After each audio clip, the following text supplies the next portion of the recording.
Eh bien, bonjour à vous tous. Je suis heureux de vous retrouver pour la 3e émission de Un jour à la fois. Et aujourd'hui, nous allons développer sur un sujet très simple, encore une fois. Mon objectif est toujours d'amener la simplicité. Et je vais faire un petit résumé des 2 premières semaines que nous avons passées avec vous. Et nous avons partagé un texte dans Romains, chapitre 5, versets 1 et 2, qui dit ceci. Je lis mes notes ici. « Étant donc justifiés par la foi, nous avons la paix avec Dieu. Et à qui nous devons d'avoir eu par la foi accès à cette grâce dans laquelle nous demeurons fermes et nous nous glorifions dans l'espérance de la gloire de Dieu. » Et je vous avais amené dans une réflexion suivante par rapport à ce texte. La réflexion suivante était: est-ce possible d'avoir et de vivre par la foi aujourd'hui? Nous avons vu aussi que Jésus nous avait invités dans cette vie de foi, au cœur même de tout ce que nous vivons dans notre quotidien. Rappelez-vous du verset de Jean 14, verset 1, qui dit « Que votre cœur ne se trouble point.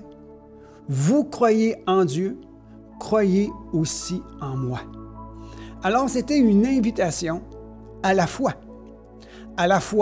dans notre quotidien, dans la foi au milieu de tout ce que nous vivons aujourd'hui. Et aussi, nous avons vu, la 2e semaine, une exhortation de l'apôtre Paul qui avait été donnée à Timothée, qui consistait à ceci. Il disait qu'avant toute chose, faites des prières et des supplications et des actions de grâce pour tous les hommes. Alors, avant d'aller plus loin dans cette émission, je veux simplement vous entretenir dans un moment de prière, tel que l'apôtre Paul nous l'a enseigné. Avant toute chose, faites des prières. Alors, dans le nom de Jésus, Père, je te remets cette émission entre tes mains et je prie que chaque personne qui écoute et qui regarde cette émission puisse recevoir dans leur cœur ce dont ils ont besoin, la paix, la joie, une touche de grâce, et que malgré tout, ils puissent relever la tête au milieu de ce que nous sommes en train de vivre aujourd'hui. Je lance la bénédiction à vous tous et je vous souhaite le meilleur pour vous ainsi que pour votre famille. Alors maintenant, laissez-moi vous parler de cœur à cœur.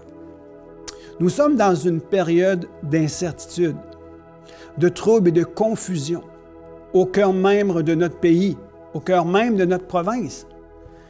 Et nous sommes en train de vivre des effets collatéraux de cette pandémie. Nous sommes en train de vivre littéralement des effets de la situation actuelle. Et la question à se poser, comment devons-nous agir?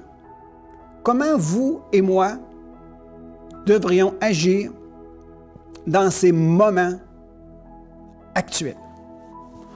Où en sommes-nous rendus? Est-ce que nous allons vivre pour toujours ou pour un certain temps encore ces moments de confusion, de difficulté? Y a-t-il des choses qui doivent changer? Mais comment y parvenir? Nous ne comprenons pas toujours ce qui se passe autour de nos vies.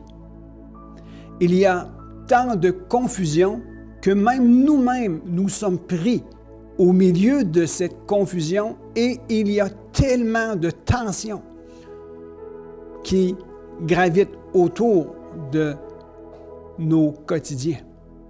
Alors la question se pose, comment devrions-nous agir? Laissez-moi vous entretenir un petit peu là-dessus. Je ne veux pas vous dire que j'ai la solution, mais j'ai peut-être quelques propos à partager avec vous. Est-ce possible de retrouver l'espoir au milieu des temps de difficulté? Eh bien, je crois que oui. La Bible nous enseigne que tout est possible à celui qui croit. Et lors de nos 2 premières émissions, nous avons parlé et nous avons vu que dans la parole de Dieu, il nous est invité à croire en lui. Alors, tout est possible à celui qui croit. Wow! Ça, c'est une parole parfois qui peut nous déconcerter en plein cœur de ce que nous vivons. Mais, quoi croire? Sur qui s'appuyer pour croire? Et croire en quoi? Est-ce que le fait de croire en Dieu aujourd'hui peut avoir un effet sur ma vie? Eh bien, pour ma part, je pense que oui. Et dans la parole de Dieu, je veux vous entretenir avec 2 histoires très simples qui se retrouvent dans les évangiles. Et je prendrai l'évangile selon Matthieu, le chapitre 8. Matthieu 8, pour ceux qui ont une Bible à la maison, je vous invite à la prendre et à juste regarder avec moi ce que je suis en train de lire avec vous. C'est très important que vous vous appuyiez sur quelque chose de solide.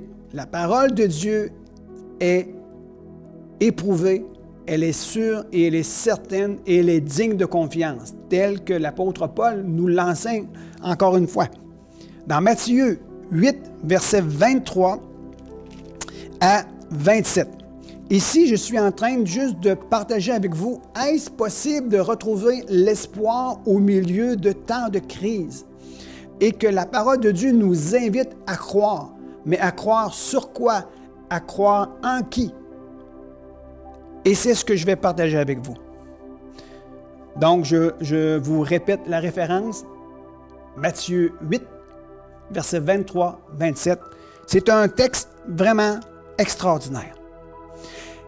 C'est dans le titre de ce contexte, c'est « Tempête apaisée ». Et n'est-ce pas que nous sommes en train de vivre une tempête?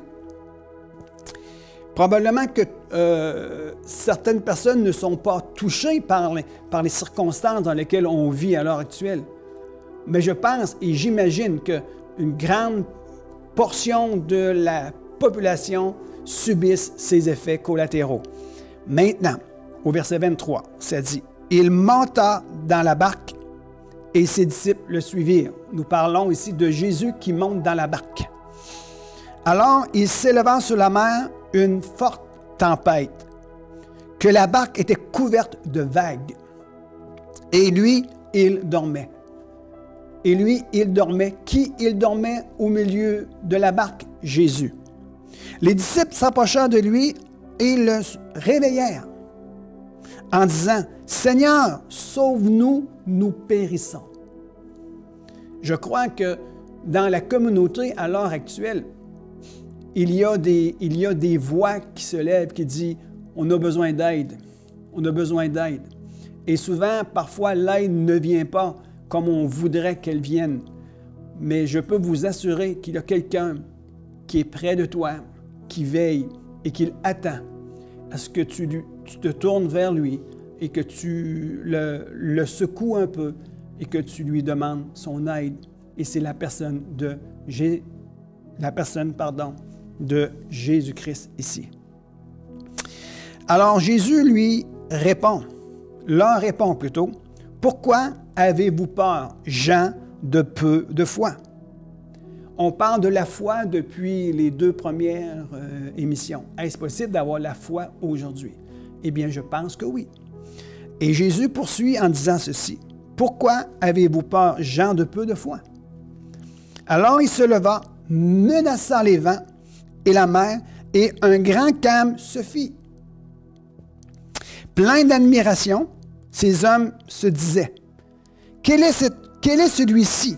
Car même les vents et la mer lui obéissent. » Nous voyons ici de l'espoir. Il y a de l'espoir. Jésus est celui qui peut amener l'espoir au milieu de notre quotidien, au milieu de notre vie. Une parole de Dieu est suffisante pour venir apaiser l'état de nos cœurs. Allons maintenant dans un autre texte, dans Matthieu 14, quelques pages un peu plus loin. Matthieu 14, le texte est un peu plus long à lire ici, mais je vais essayer de le lire assez vite pour vous. Matthieu 14, versets 22 à 33. OK, je commence ici à lire. Je pense qu'entendre la parole de Dieu, elle est importante. Nous avons dit que la foi vient de ce que l'on entend et de ce que l'on entend vient de la parole de Christ. Ce que je suis en train de vous lire ici, c'est la parole de Christ, la parole de Dieu.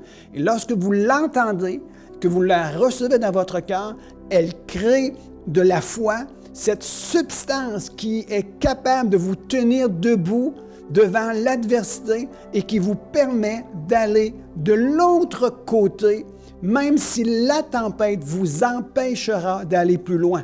Avoir confiance en Dieu est ce dont nous avons besoin aujourd'hui. Et cette confiance, la foi en Dieu, produit en nous l'espoir. Je lis ici, c'est Jésus marchant sur les eaux. Ensuite, il obligea les disciples à monter dans la barque et à le précéder sur l'autre rive, pendant qu'il renvoyait les foules. Après les avoir renvoyés, il monta sur la montagne pour prier à l'écart. Ici, je veux simplement vous dire qu'un des ministères de Jésus à l'heure actuelle, le Jésus qui est ressuscité d'entre les morts et qu'il est monté s'asseoir à la droite de son Père sur son trône, son ministère tel que la parole de Dieu nous enseigne, et on pourra aller voir cela un peu plus tard dans les émissions. Le ministère de Jésus-Christ maintenant, le ministère de Jésus-Christ glorifié maintenant, c'est d'intercéder en faveur de nous tous. Alors Jésus prie pour nous aujourd'hui. C'est un peu, comme je peux dire, déconcertant de penser à ces choses, qui peut avoir de l'espoir au milieu de ce que l'on vit et que tout est possible à celui qui croit. Et encore plus déconcertant à savoir que Jésus est en train de prier pour nous. Mais c'est ce que la parole de Dieu enseigne. Parce que son ministère, c'est d'intercéder en faveur des hommes et des femmes, bien évidemment. Alors, je continue ici. Jésus les renvoyant, il monta sur la montagne pour prier à l'écart. Et le soir venu, il était là seul.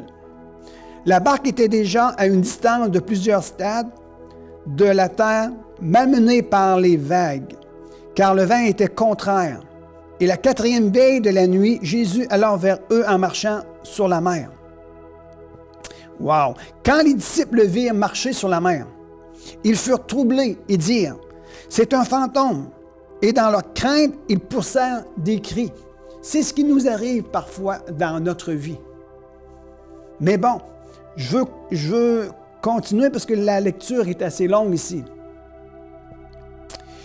Et Jésus leur dit aussitôt, « Rassurez-vous, c'est moi, n'ayez pas peur. » Jésus veut nous ramener, par sa parole, il veut nous ramener dans le calme et la confiance. Pierre lui répondit, « Si c'est toi, ordonne-moi d'aller vers toi sur les eaux. » Et il dit, Jésus, « Viens. » Pour sortir, Pierre sortit de la barque et marcha sur les eaux pour aller vers Jésus. Mais voyant que le vent était fort, il eut peur. Et comme il commença à s'enfoncer, il s'écria, « Seigneur, sauve-moi. » Ici, avoir peur, c'est tout à fait normal. C'est humain d'avoir peur. Mais là où je veux attirer votre attention, nous ne devons pas demeurer dans la peur. Nous ne devons pas céder à la peur. Nous ne devons pas être envahis par les flots de la peur à un tel point de faire naufrage dans notre vie. Mais nous pouvons et nous devrions faire appel à Jésus-Christ, celui qui est là tout près de nous et qui prie pour nous chaque jour. Aussitôt, Jésus étendit la main, le saisit et lui dit, « Homme de peu de foi », on voit encore ici, « Homme de peu de foi, pourquoi as-tu douté? » Il est important aujourd'hui de mettre notre confiance ou notre assurance sur quelque chose de solide. Dans n'importe quel aspect de la vie, nous avons besoin de sécurité. Et pour notre fort intérieur, pour notre âme, pour notre esprit, nous devons nous appuyer sur la personne de Jésus-Christ. Nous devons nous appuyer sur Dieu. Et lorsque Pierre a crié, Jésus a étendu sa main. Jésus est prêt à agir et prêt à intervenir. Ceux qui étaient dans la barque se prosternèrent devant Jésus et dirent, « Tu es véritablement le Fils de Dieu. » Il acheva la traversée et, arrivé dans le pays de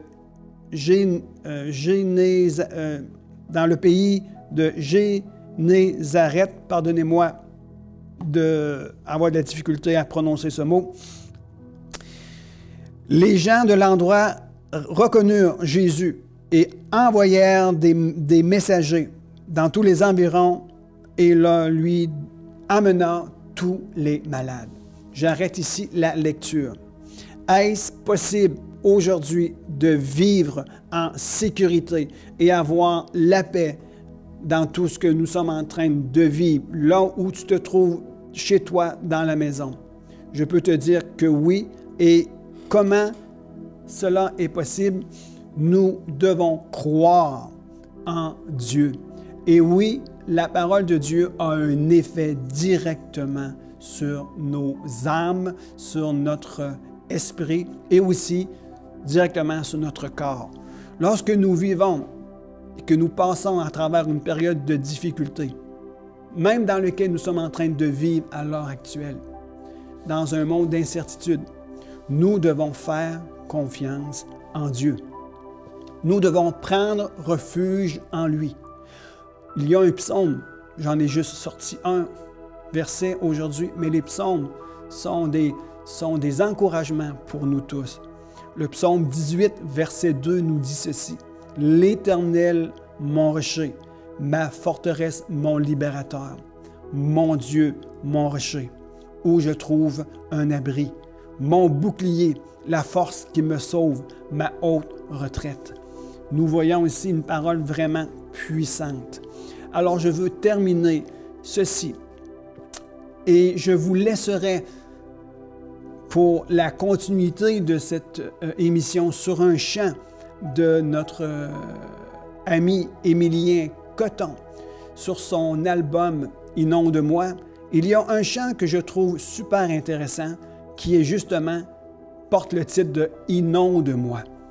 Je vous laisse sur ce chant et je vous invite à revenir la semaine prochaine pour la continuité de notre encouragement que nous voulons vous apporter. Et je veux terminer avec cette bénédiction. Que Dieu vous amène dans la paix. Que Dieu, par Jésus-Christ, son Fils, vous amène dans une entière confiance. Et que tout ce que vous pouvez vivre aujourd'hui, vous pouvez avoir un accès auprès de Dieu lorsque vous invoquez le nom du Seigneur Jésus-Christ. Il peut te tendre la main. Soyez bénis en cette semaine. Passez une agréable semaine et on se revoit pour une prochaine émission très bientôt. Et n'oubliez pas, écoutez le chant qui va suivre de Émilien Coton. Et je vous dis à bientôt.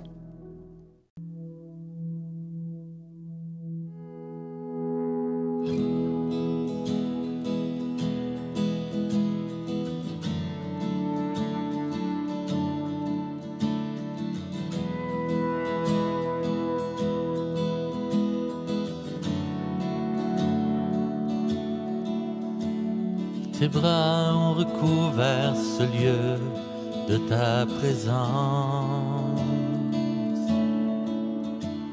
Tes mains ont arrosé mon cœur de ton esprit. Inonde-moi, inonde-moi, inonde-moi,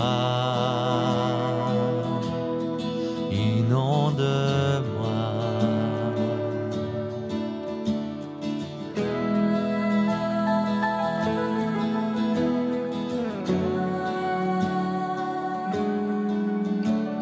Tes bras ont recouvert ce lieu de ta présence. Tes mains ont arrosé mon cœur de ton esprit. Inonde-moi, inonde-moi, inonde-moi. Inonde-moi, inonde-moi, inonde-moi,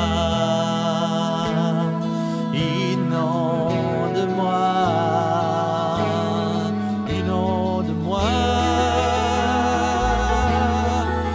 inonde-moi. Comme une pluie vient sur ma vie, me rafraîchir de ton esprit. Inonde-moi, inonde-moi. Comme une pluie vient sur ma vie, me rafraîchir de ton esprit. Inonde-moi, inonde-moi.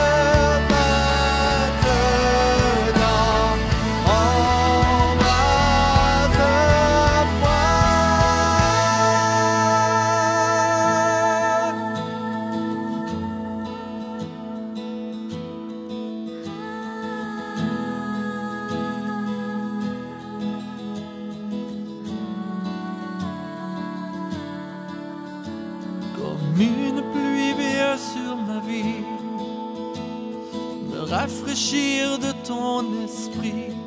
Inonde-moi, inonde-moi. Comme une pluie vient sur ma vie, me rafraîchir de ton esprit. Inonde-moi.